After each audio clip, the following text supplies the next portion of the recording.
the wrist is going to stay flat, the shaft angle is going to stay constant, and what I'm going to use is my body, in large part my chest and my shoulders, to lower the club. And so what happens is the path of the hands stays more out in front, and the wrist stays constant and the shaft stays constant. In contrast to someone where they pull down with the hands, that wrist can go into extension, and now we've compromised the angle of the shaft. I want to talk to you today about Live View Golf. Now, you guys hear me say all the time that you need feedback when you're practicing. You need to know if you're actually doing what you're trying to do, and the best way to give yourself feedback ultimately is video. And not only is video the best way to give yourself feedback, but being able to see yourself simultaneously as you're doing a movement is the best form of video feedback. It's the best way I've seen to make changes in your swing and be able to correlate the differences between your feels and your reels. Live View is super easy to use and set up. Simply set it up behind or in front of you. You connect it with your iPad or phone, pop that on the ground. You can actually do your practice, see yourself as you're doing it, the best way to expedite your process. I encourage you guys to check out Live View Golf. We'll put a link in the description down below with a coupon code. Hey guys, Eric here out at the Don Law Golf Academy at beautiful Osprey Point Golf Club in Boca Raton, Florida. In today's video, joining me is going to be John Bierkin. Some of you guys know John. If you don't know John, he's an awesome golf coach, awesome player. He teaches out of Aronimink, just outside of Philadelphia during the summers. He's down here at Old Marsh in Palm Beach, Florida during the winter times. He's a multiple Philadelphia Section PGA Teacher of the Year award winner. He's a Golf Digest Best Coach in the state of Pennsylvania. He's a Golf Digest Best Young Coach. He's won all kinds of awards. He's also a heck of a player. He's qualified 6 times for the PGA Club Pro National Championship. So I know you guys are going to love these videos. Let's get the video started. All right, guys, so in today's video, we're going to talk about why you need to shallow the shaft and 2 really awesome concepts and drills you can put into your own swing to help shallow the shaft. Obviously not standing here by myself. To the right, Mr. John. John, thanks for coming out, buddy. Great to see you, Eric. Appreciate you. We got a beautiful day here to talk shallowing the shaft. And John, I'd really like us to start with the why behind shallowing the shaft. We were talking a little bit before of like, we might have done 20 videos on shallowing and kind of skipped a lot of the why is this even important part of it. And so maybe before we get to why the why is important, let's start with what is shallowing the shaft? How would we define that? Sure. And then maybe if we could boil it down into the top 3 reasons it's important. Sure. So maybe let's kind of define shallowing the shaft. What does that mean? What does that look like? Yeah, to me, simply, shallow versus steep is just angles, right? So steep is 90 degrees, right? And then shallow or flat would be 0 degrees. Love it. So if in the backswing, or especially the downswing, if the angle's coming down more in a vertical nature, that would be defined as steep. And if it's more on, let's say, for lack of a perfect angle, let's say 45 degrees, that would be more of a shallowish angle. Love it. Another way to think about it is if you have, here I have a 7-iron, there's an angle, a lie angle to this club bit address. Let's just say that's approximately 60 degrees. A driver, it's just longer, is going to rest flatter at about 45 degrees. So that's another way to think about it. So yes, there's the angle. We look a lot at the angle of the club coming down, but then also there's the angle of the shaft at impact. Love it. So you can think about it a couple different ways. And even like when you come down, just like the vertical shaft, as it goes from vertical towards that 0 or towards horizontal, it's like shallowing. Correct. It's shallower, right? The more we go down, 45. Right. So if we were to put up clips of great ball strikers, you would see that trait, certainly to start the downswing. Yes. The club would be more towards 45 than 90.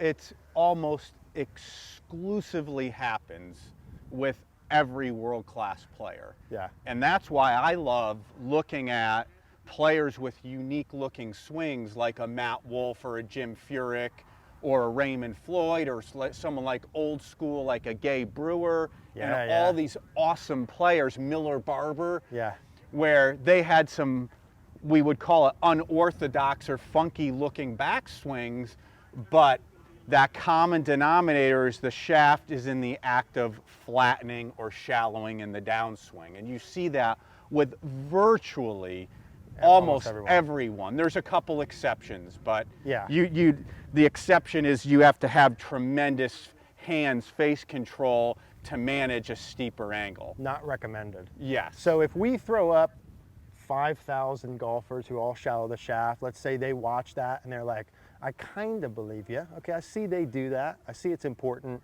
but why? Why do they do that?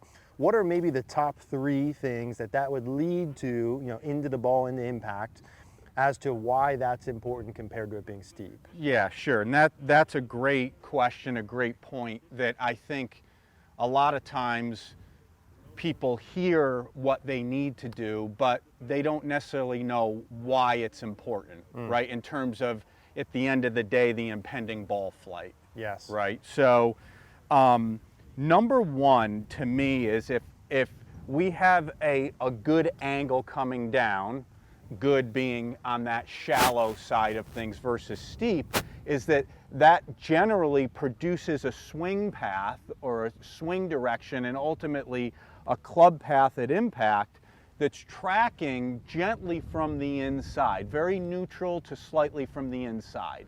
That's really, really important, where if the shaft is steep, the club is kicking out, and it's easier to promote that out to in swing path, which creates a whole slew of issues. Pulls, fades, contact issues. Exactly, contact issues, loss of distance. So number one of why we would want to shallow this is it gets the swing path coming a little bit from the inside. Beautiful. Number 2, very important, is often overlooked. Exactly, is the influence on the attack angle, right? And the attack angle is obviously the amount of either down or up the club is moving relative to the ground through impact. So what happens is anytime there's a glancing strike between 2 objects, in this case it's the club face hitting the golf ball, if there's a glancing strike, there's a loss of ball speed, there's a loss of distance.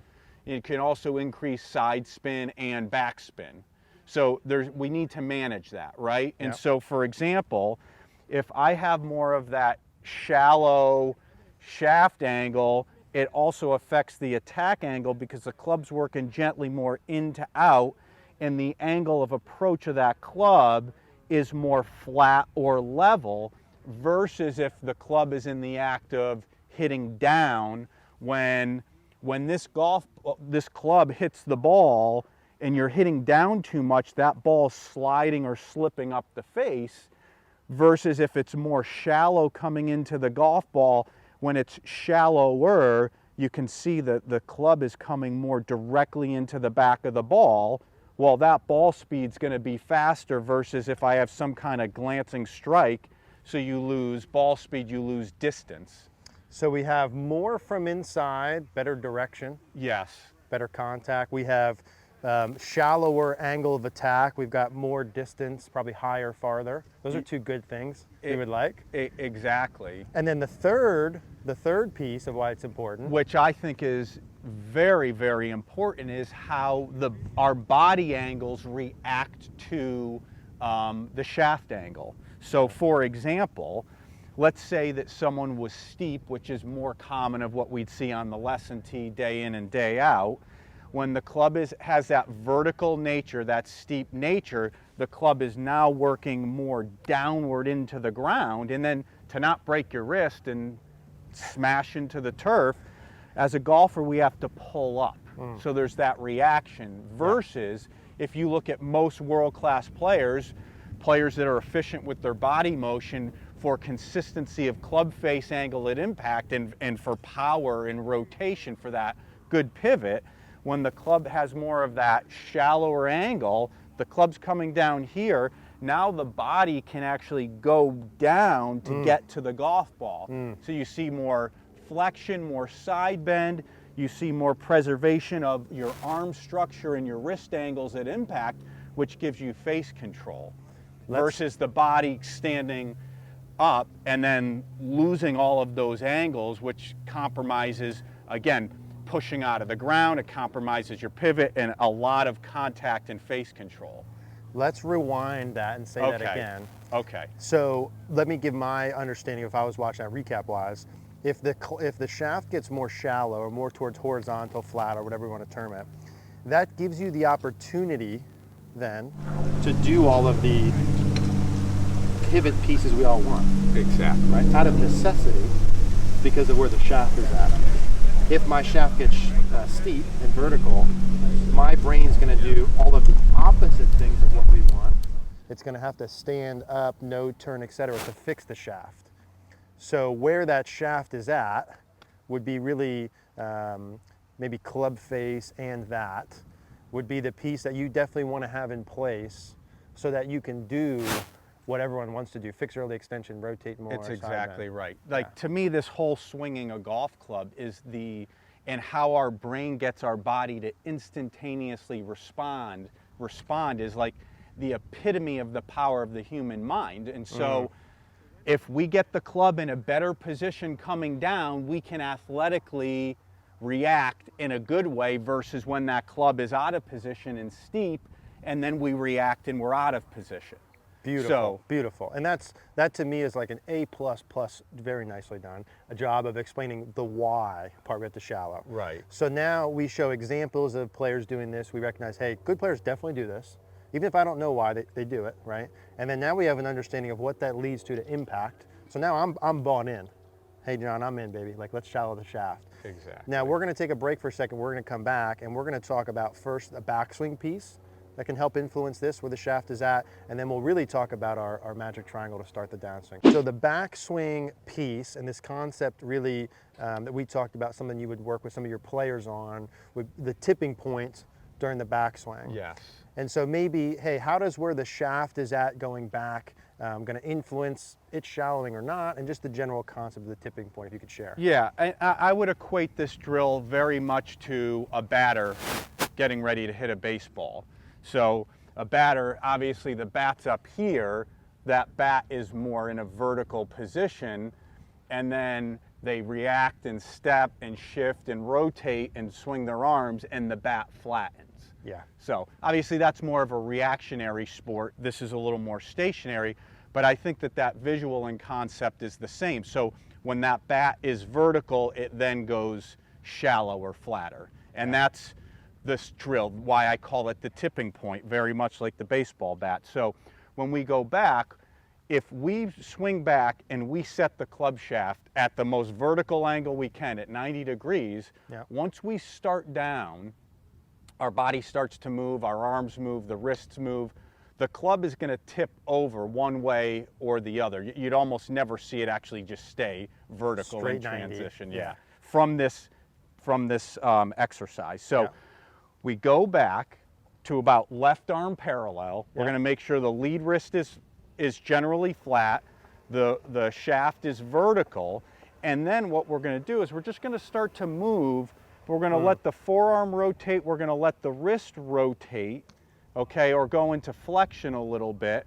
And even that little, I call it a nudge, we just nudge the wrists and the body starts to go, the shaft is going to flatten. And that's simply the tipping point drill, where I happen to have a 7-iron with me, but I like doing this drill with 9 irons and 8 irons to start, kind of in the beginning for someone that's never done this exercise. This isn't about hitting the ball far, it's about starting to train that motion or that pattern. Love it. Okay? So we'll go back, I'll go to left arm parallel, I'll just let the wrist nudge, I'll let the club head fall behind me, and I'm just going to hit some little half shots to start to go from steep to shallow, to get the shaft to tip. Love it. And do you, John, when you practice that, are you going back to like a full paused pause there? Make sure the shaft is... This is what I would call a segment drill or segmented drill. Okay. So there's segmented pieces to it. So we go 1, 2, and then just chip the ball out there. 1, 2, 3. And we'll show some on the side of me going through it and doing it. Yes. Maybe just without a ball, if you could do one. Sure. Just like real time what that would look like. Okay. And then we'll do some with the ball as we go. 1, got it. So as you're going back, it's like I'm here, I'm feeling it straight up and down. I feel it falling, and then I'm going.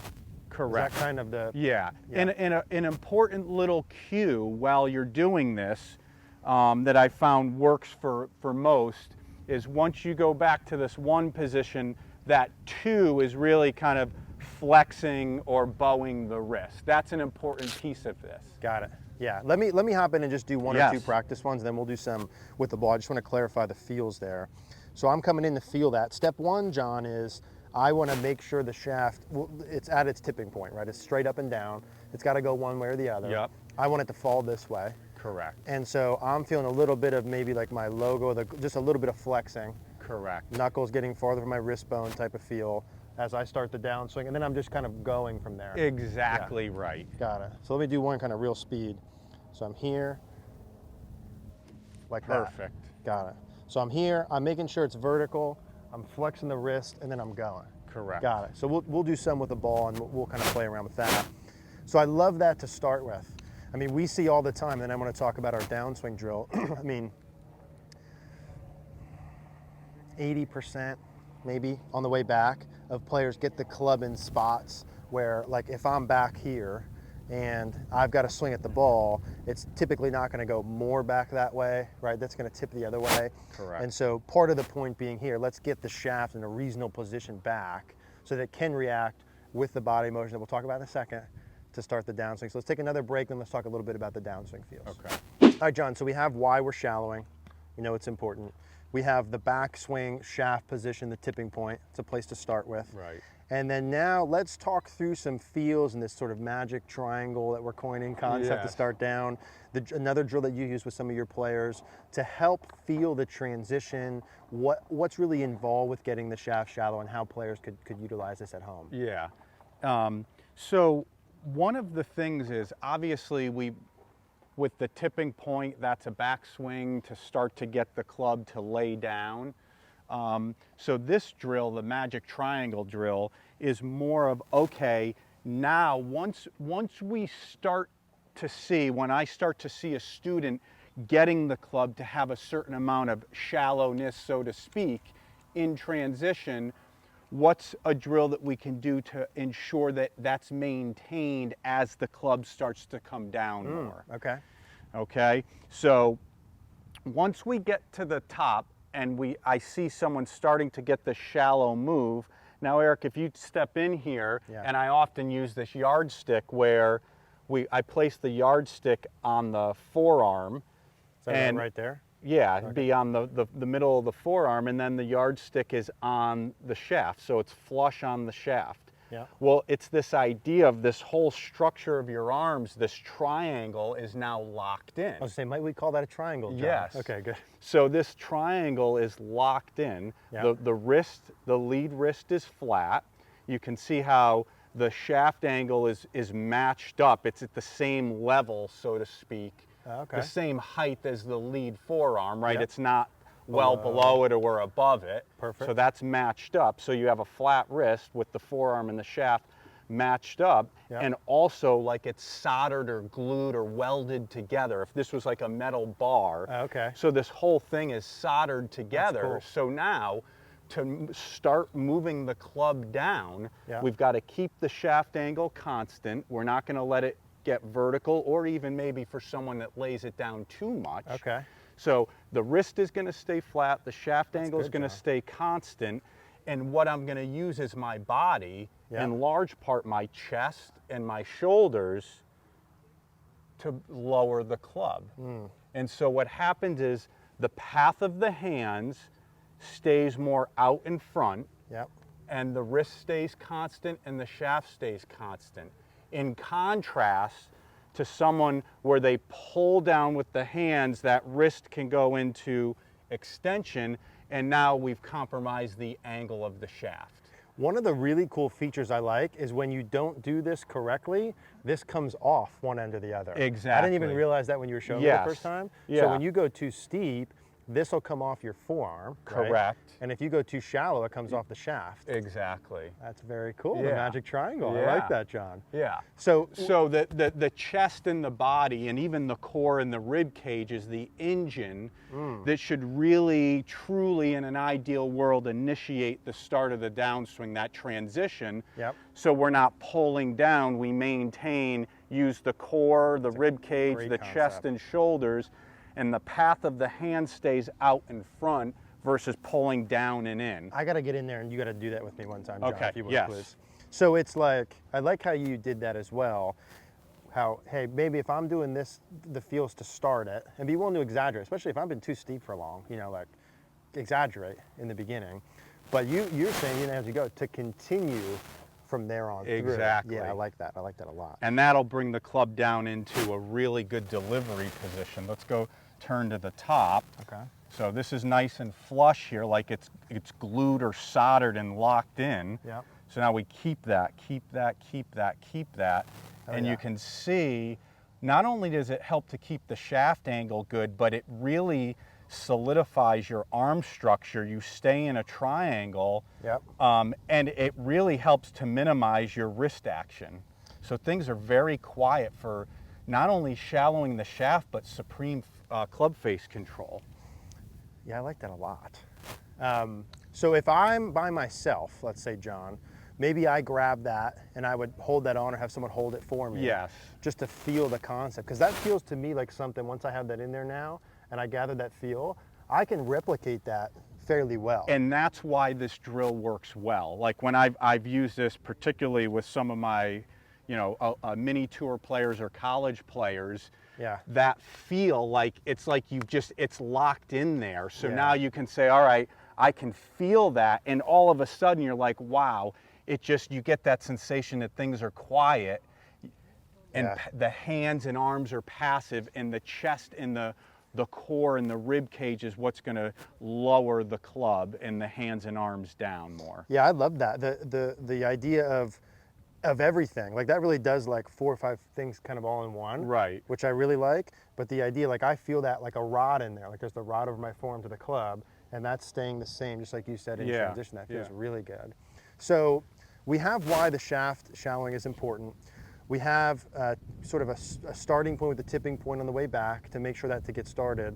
And then now we've got the magic triangle really to feel on the way down and through. Right. So if I'm gonna go practice this, hey, I get it, I'm gonna do this shallowing. Maybe I'm breaking my time up in the beginning, spending the first half in the backswing, confirm that, spend the second half in the downswing. Yeah, exactly. Time. Cool. John, that was beautiful. Great. Hopefully you guys enjoyed that video, the shallowing, the shaft, the why, the drills. If you guys have any questions and comments, as always, go ahead and leave them down below.